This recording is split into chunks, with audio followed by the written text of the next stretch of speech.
But I see it as a very powerful tool. It is not a toy. It should not be our children's primary form of entertainment. And we need to teach them to respect this tool and to use it in wise ways.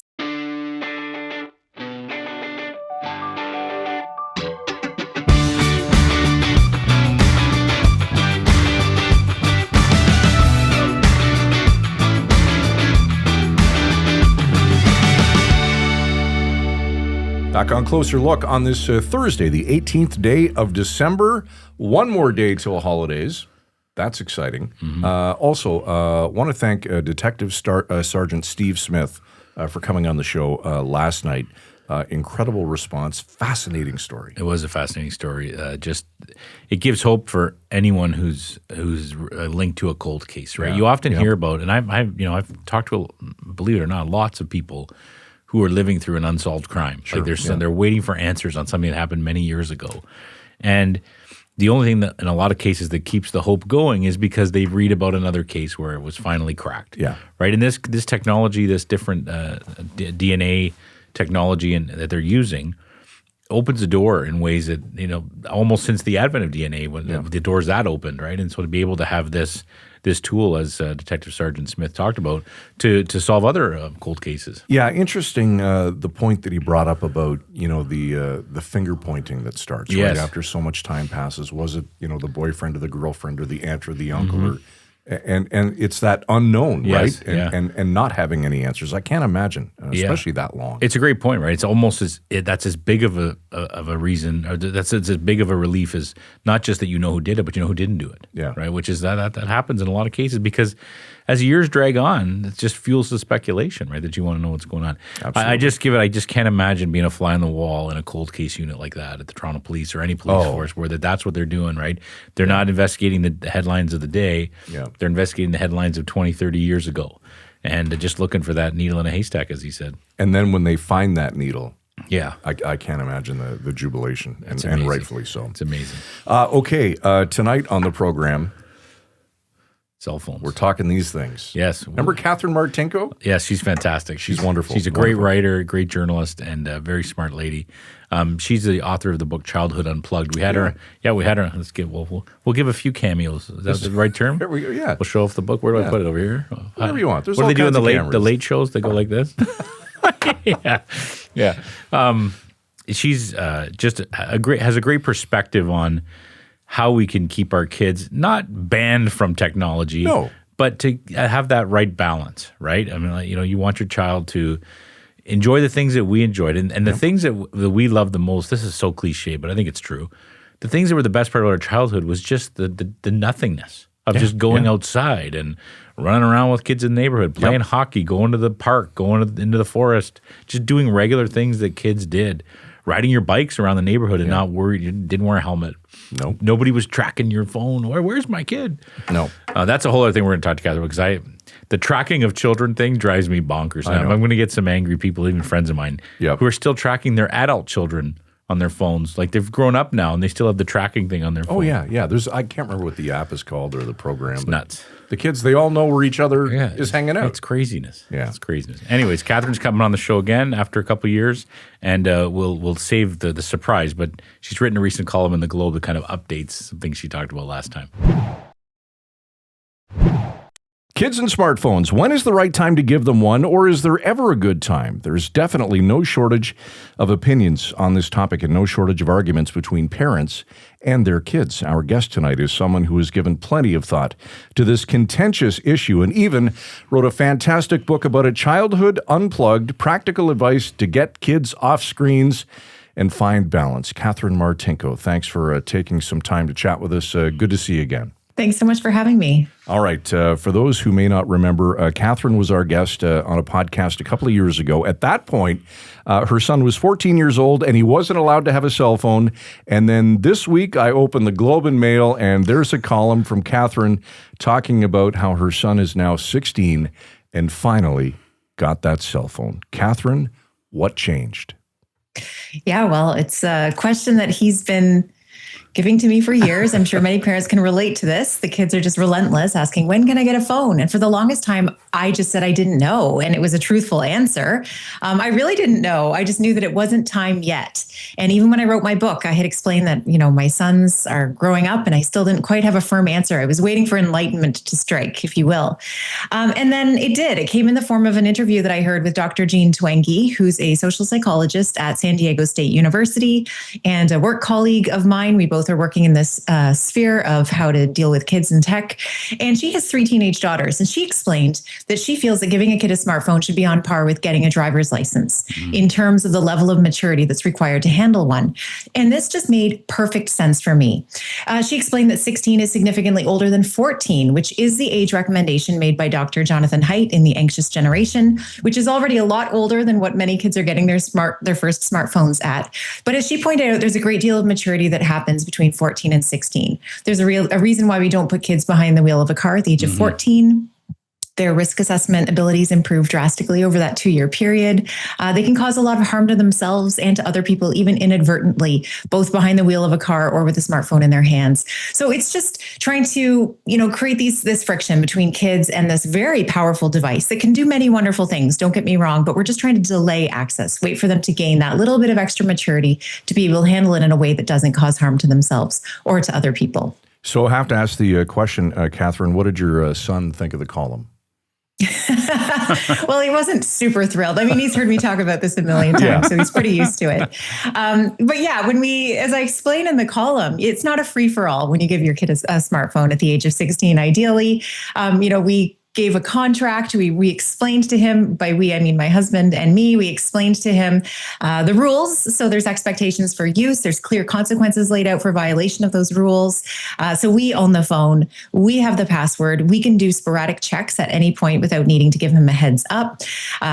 He is not allowed to have social media still. That's another line that we draw in the sand. Jean Twenge adheres to the same thing. Also, John Haidt encourages waiting on social media as long as you possibly can. And the one big one is he's not allowed to take it to school. And I'll add, actually not take it into his bedroom at night. So those are kind of 2 big rules that I think, again, add that friction that's needed to just have a healthier relationship with the device. I respect that so much because having that healthy relationship is the key term. We fight that same fight. Our sons are exactly the same age. And I follow some of those rules. I'm a big believer. The phone's mine. I get into it. I have the password. I read it all the time. I see what's going on. But I haven't gone as far as you. Maybe I don't have the guts, but he's on different social media apps. He does take it to school, which drives me bonkers. We're going to talk a little bit about that later, too, about what happens at school. But I think what I want to ask you, Katherine, is people might hear this interview and think, oh, you're totally anti-technology, anti-cell phone. But that's not the case. It's about finding that balance here, right? That's the key. Can you speak to that? Yeah, absolutely. So I tell people I'm not anti-tech, believe it or not. I very much love modern technology. It's enabling this entire conversation that we're having right now. It has made my career happen. But I see it as a very powerful tool. It is not a toy. It should not be our children's primary form of entertainment. And we need to teach them to respect this tool and to use it in wise ways. So I think that with that comes modeling very good habits as parents, not constantly using the technology. With it comes delaying access. So again, that age 16 comes into play here. So we don't have trouble age gating all kinds of different things in the world for our kids. We don't let our kids buy alcohol. We don't let them gamble. We don't let them jump out of airplanes to go skydiving or go get tattoos, do all kinds of things. And even though there's a broad spectrum of children's ability, I mean, I'm certain there's probably 10-year-olds who could do some of those things and there's 20-year-olds who can't. We are comfortable with selecting an average age at which most children are capable of doing these things and sticking with that. And so I think that that's something that we very much need to start doing more of with our teenagers and just saying, this is the age at which we think most kids are prepared to handle this device. There will be exceptions to that rule. I totally understand it. For sure. But, it doesn't hurt to pick an age. Absolutely. It makes total sense. The column makes sense. If you haven't read it, you should check it out. It's in the Globe. I think it ran on Monday. It was great. I'd just like to know, before we get into some specific questions, the book was obviously excellent. It came out a couple years ago. Well, what's it meant to you? Obviously, you're doing some other things now as well besides being an author. Yeah, the book has led to some fantastic opportunities. I was contacted last year by Jonathan Haidt at the Anxious Generation campaign, and I've become a speaker on behalf of his organization. So I do quite a bit of traveling around Canada and the United States, giving presentations to audiences of all sizes about practical strategies for getting kids off of devices. So I've really been enjoying that, and then writing a monthly column for the Globe and Mail newspaper as well. And I'm working on my second book, which will be coming out next November, 2026. Give us a preview. What's it about? For sure. Well, it's looking at the role of the parent and how do we basically Why build we a suck, world. right? Why we suck at being parents. No, far from it. I don't want to be judgmental. I think parents need to feel empowered. So many parents are feeling very overwhelmed right now with this situation, and they feel it's too late, that they can't claw back the technology that they've already introduced. And I feel like they shouldn't. There's so much that a parent can do right now to make a difference in their child's life. It's never too late to reevaluate the rules surrounding screen time in your home. So the next book will get a little bit more into depth about that layer of the solutions that we need. Because as you know, this is a very complex problem. We need solutions at all kinds of different levels. Parents are the grassroots. They're the foundational level. They're the gatekeepers when it comes to their kids. All right. So the first book really delves into this. But for parents with kids who desperately want a device, what's the one thing they can do today to push back without isolating their child socially? Yeah, well, that is the big question. And that is why so many parents are inclined to give their child a smartphone prematurely, because they are worried that their child is not going to be able to communicate with their friends. So I would say, while you're holding out for that age 16, or maybe it's going to be 14, whatever it may be, you have to come up with alternatives for your child to be able to communicate with friends. So you're not trying to prevent that communication from happening. You're just trying to find workarounds. So in the case of my family, we have a landline. That might sound a little bit archaic, but I know many families that have reintroduced landlines into their homes. A more tech-savvy solution that we have is my kids can log into a desktop computer using an Apple ID, and they can send iMessages to their friends, and most of their friends have iPhones. So this has never gotten in the way of them having independent individual texts or even group chats. They get their fair share of ridiculous memes and videos, believe me. So they're getting a lot of that, but it's restricted to a physical location. It is on that computer. It's not living in their pocket, accessible every single minute of the day. So that's been a good workaround. They could borrow my phone anytime they needed to call a friend or FaceTime someone. And I just encourage them to make plans in person. They see their friends at school. They can decide to meet up. They can come home, tell me, and then go off to their friend's house and meet with them. So I think that, waiting till 14 really is not, or 16, is really not as dramatic a delay as it seems. Those years are here before you know it. And you suddenly realize that those years of pushing back and trying to come up with these slightly less convenient workarounds, but still effective options, really isn't as challenging as it may seem. That's right. As you've made the point, you only get these years once, right? You only get to be a kid once. I mean, there are days I wish I could be a kid again and not worry about the stuff that we worry about. You do mention parents being the grassroots, that they're the number one, they're the first gatekeepers. But then there's other things like schools, for example. I want to get your thoughts on the Ontario quote-unquote cell phone ban. I mean, I don't really think there is a cell phone ban from what I could tell from what's going on in my kids' high school. What do you think?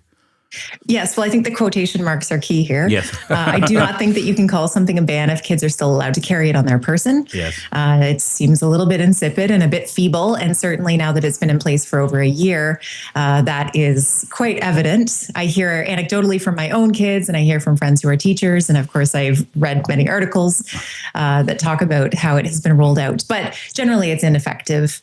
Kids can still excuse themselves from class. They can go to the bathroom. They can spend a lot of time on their phones. One of my kids' friends has a whole gaming computer that he carries every single day and sets it up at the back of the class and just plays. They're all snapping, they're Instagramming, they're TikToking, they're doing it all in class. So really, it is worthless. The only meaningful form of a ban is one that physically separates children from their devices for the duration of the school day. So kids should not be able to access their phones from 9 a.m. until 3:30 at the end of the day. Some schools that are even more progressive are banning phones even during extracurricular sports and activities after school. So kids can't even get it back until 5:30 or 6 o'clock at night when they leave the premises. So there's different options. There's different ways to implement that. Some schools in the US, a few in Canada, are using magnetic pouches. But others are just straight up banning phones. There was one headmaster at a private boys' school in Texas a few weeks ago who banned phones and then purchased a metal grinder that he set up on his desk and said that if he found a single phone on the premises, he was going to grind it up. And he had all the parents warned, wrote a letter, had warned the students, and he hasn't had a single fraction since. So this is not an impossible standard. I'm not advocating for the widespread destruction of I am. I think that's a great schools, idea. That's perfect. I mean, Well, what the hell? Might as well bring back the strap. Yeah. No. That's great. Well, I do say in my talks, we wouldn't let our kids set up personal TVs on their desks. You're right. We wouldn't let them walk into class with a TV. And yet, when we let them go in with a smartphone, it really isn't that much different. No. Katherine, I'm wondering from the time, that your son was maybe 14, 15 until he got his phone back in the summer when he turned 16, was there ever a moment that you and your husband kind of said, and you wanted to cave but didn't? Did that thought ever cross your mind? Not seriously. I think every parent wants to please their child. It's distressing to you as a parent if your child is upset with you. But it's not my job to please my child. It's not my job to be their friend. It is my job to do what I know to be best for them. And I do have to remind myself, I mean, it sounds very easy the way I'm talking about it and, now, but it's hard. It's not easy to go against the status quo and to be the parent who's sort of inflicting this unorthodox philosophy on a child who then has to go out into the world and be the one who faces his friends and is the one without the phone and has to actually live out my philosophy on a day-to-day basis. So I think that's hard. It is a burden of sorts to place on a child. But as I've explained to my children, families choose to do many things differently for various reasons. Like there are kids who are vegetarian who can't eat meat and have to turn that down. There's kids who dress differently because of religious adherence, and they're going to stand out in their class as well. And you just teach your child that is part of our philosophy. That is how we approach our life as a family. And for me, this is a philosophical thing. I happen to know too much when it comes to technology and the negative effects of excessive screen time and constant access to smartphones on teenagers and younger children as well. So I found solace in the knowledge and in the science and in the research, and also in providing the workarounds. So always ensuring that, I could loan him my phone. I could give him another option if he really needed to communicate with someone, drive him places. I would really encourage lots of in-person hangouts, sort of offset any sense of isolation that might occur. Absolutely. And I'm sure you're going to delve into this in your next book, and I can't wait to read that one. But that notion you mentioned of pleasing your kids, it drives me crazy because that's not our job, is to please our kids, right? That wasn't my grandmother's job to please her kid. Her job was to raise her kids and make sure they had food to eat and they learned how to exist in this brutal world we live in. Is that part of we've almost gone way too far, right, Katherine? I would say so. I think it's, to be clear, it's well-intentioned. Parents want to connect with their children. And I think that we do have, in many ways, better relationships than perhaps previous generations did. But it's true that many parents want to be their child's friend. And I don't think that does their child any favors, because a child's job, especially a teenager, is to push up against boundaries, to test those limits.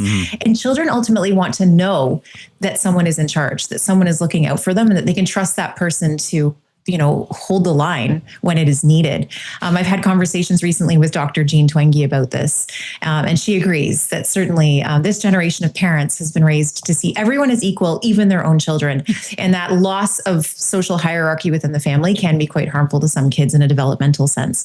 And so there's nothing wrong with reclaiming that authority, especially when it comes to technology, and sort of asserting the fact that you are in charge. You understand the situation a lot better than your child does. You know that it affects their development more than it hurts you as an adult who has a fully formed prefrontal cortex and other well-established lifestyle habits that will hopefully override the urge to just doom scroll. And so you are well-positioned to be able to make these decisions on behalf of your kid, and it won't ruin them. If anything, you are giving them back a chance to reclaim their time and their attention. You're giving them a chance to have that childhood that they are entitled to have, and that many kids are tragically missing out on right now. Exactly. Absolutely. All right. Let's shift gears and talk about Australia for a moment.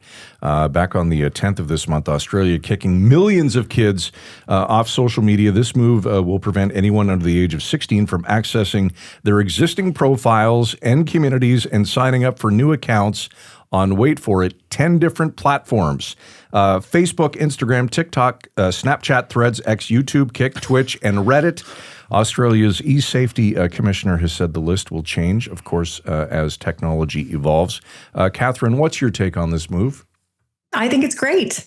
I think that they're setting a precedent. And I hope that the rest of the world will be paying close attention to see how it rolls out and hopefully doing the same thing. It's drastic in the sense that no one's actually done this. No one has actually changed the law and kicked kids off of all of these platforms. But it's not drastic in the sense that it aligns with the science. So 2 years ago, the US Surgeon General issued an official advisory against social media and said, we do not have adequate evidence to determine whether or not these platforms are safe for our children. And the general consensus among many experts is to keep kids off it at least until the age of 16, if not even 18. In fact, the longer you delay, the better the mental health outcomes for many kids. So I think that what Australia is doing is just common sense. I think that there will be loopholes. I mean, the critics say kids are still going to find their ways back onto these platforms, and maybe they will, but I don't think that matters. It doesn't have to be perfect.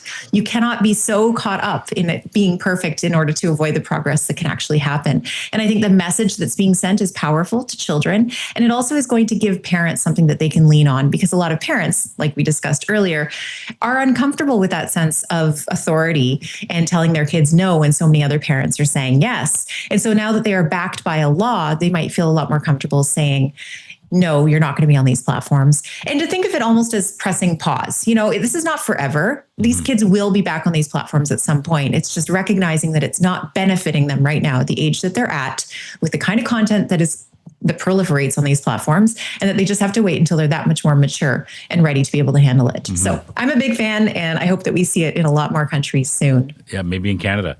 What strikes me about this couple things. One is that it's happening right as they go on their 2-month school break, right? Right, yeah. And there's kind of this fear and loathing around. Oh my goodness, what are people going to do? Like as if there's nothing fun to do in a beautiful place like Australia. And second of all, that there's kind of a guide put out by Australia's e-safety commission, basically helping people to young kids prepare for this with advice like explore other ways to connect and belong, build your community, go outside, hang out with people.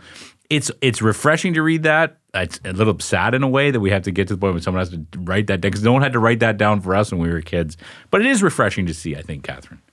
Yeah, I would agree. And I've read through the whole guide. I think that they had some really great pointers there, just common sense advice that it almost makes you realize it's ridiculous that no one's saying this to the kids before this. And the fact that it's happening in summer, I think is good too. Boredom, I often talk about in my work, is a profoundly rich and creative state for kids. And kids have to be bored, and they have to sit in that state of temporary tension and discomfort in order to move through it and get to the other side.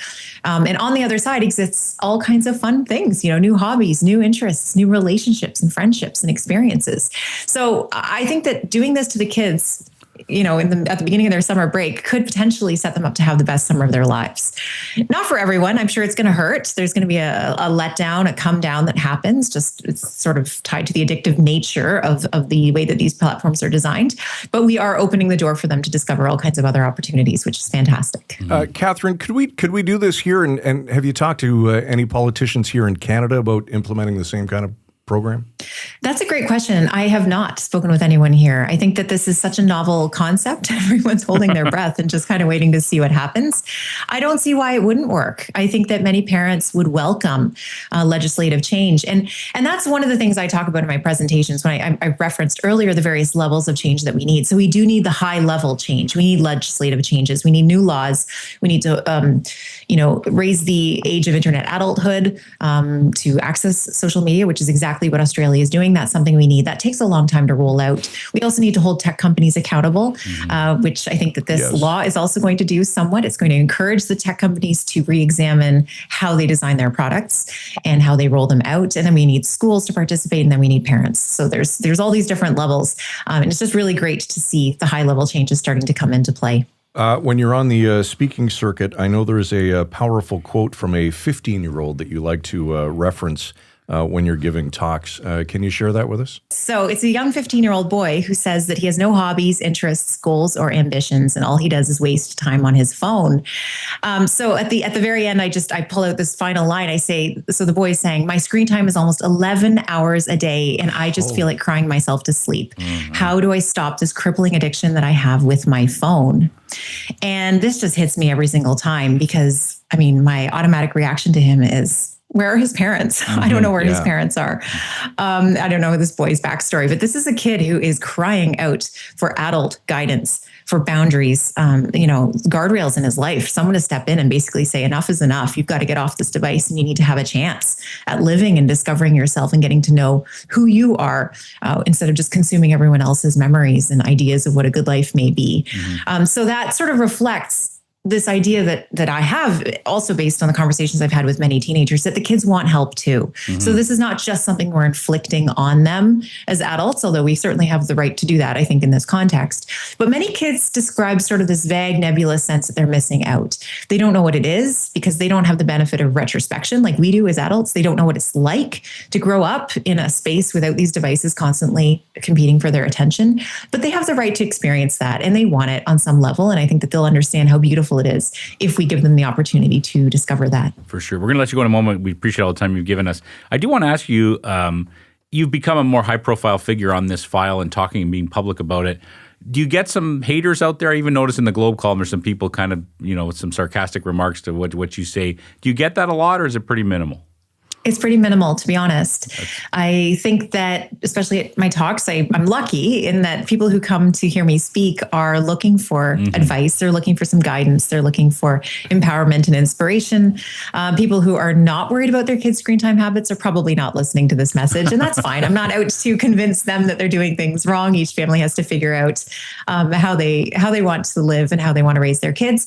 But I'd say the vast majority are relieved. They feel heard. They feel validated. I often have very emotional exchanges with audience members after my talks, people who come up and, there's hugs, there's tears, people are just feeling very overwhelmed and glad to have someone to talk to. So for the most part, I think that the time is ripe for this national conversation, international conversation for that matter. And people are desperately looking for guidance. And I hope I can offer some help. I know that I talk about what I'm doing with my own kids. I talk about the research and I hope that it sparks a conversation that doesn't end with mine. All right, good stuff. Before we let you go, Katherine, any final words of advice or anything else that we should know? Well, I would just reiterate, it's never too late. You can feel totally bogged down and overwhelmed by your kids' screen time habits, but I think that, every little difference that you can make at home can, affect change, can be a positive influence in your kid's life, and don't give up. You've got limited time to really make the most of these years with your children. So don't be afraid to make those changes if you are feeling like you want to. All right, very well said. The current book is called Childhood Unplugged, Practical Advice to Get Kids Off Screens and Find Balance. Katherine, remind us again when book number 2 is out. It'll be out in November 2026. All right, looking forward to it. We'll book you for the podcast again, Katherine. Darn right we will. Wonderful. It'll be a great read. Always great to see you, Katherine. Thanks for your time tonight. Thank you for having me. It was a pleasure. All right, I don't want to sound, like an old guy. Which you are. But I am. You know what? I am. And I'm damn proud of that.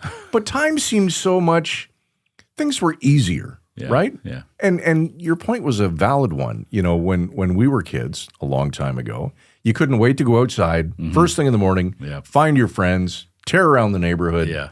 And now it's, everything is connected to these damn things. Yeah. We always wax nostalgic. Is that the right term? About the past. And it's true. I mean, I think we'll look back on those as fond memories of having that. For sure. And doing those things. And, I often think, am I putting this on the kids, this current generation, by saying, I wish you were more like our generation. And maybe that's not fair either. But I know that as a parent, if the school told me tomorrow they were not going to allow phones in the school, I would be the first one in line. I'd be right on. That's great. I know maybe they're worried that some parents are going to be against that. We've talked about that on the show. We've had the professor from the University of Ottawa, who's an expert on this topic as well, talking about how there's parents out there that they want to be able to access their kids 24/7. They want to text them in the middle of the class and know what's going on. I'd be the first one. I'd say right on.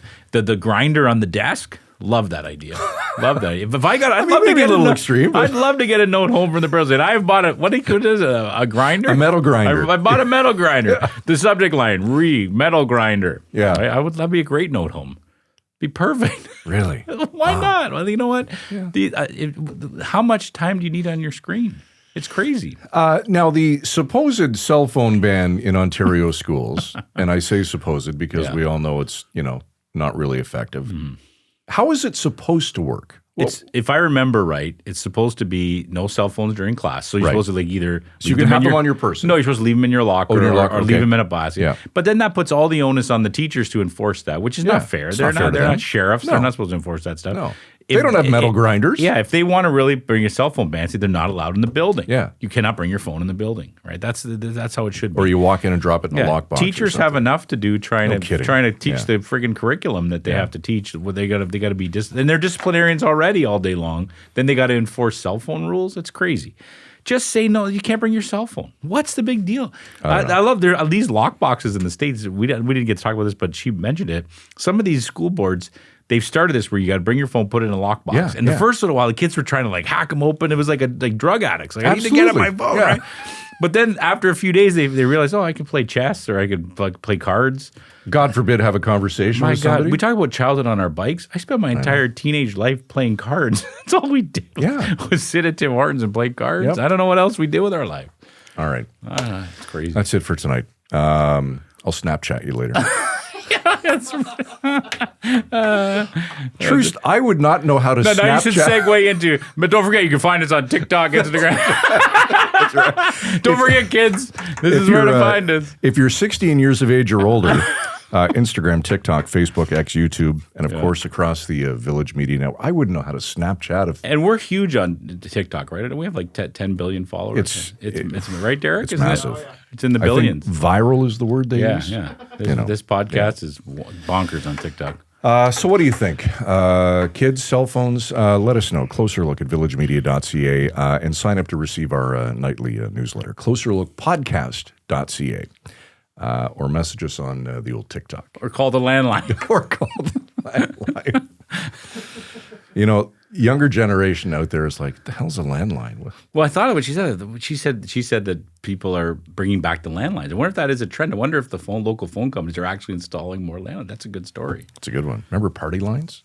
Yeah. Okay, now I'm dating myself. Call waiting. Hold on. All right. I have another call. I'm out. That's it. Derek Turner, you heard him in the background at the helm tonight, as always. Executive producer of this program. Michael Friscolanti, our editor-in-chief here at Village Media. I'm Scott Sexsmith. Thanks for watching. See you tomorrow night at 7 right here on Closer Look. Frisco and Scott's wardrobe provided in part by Moores, Sault Ste. Marie.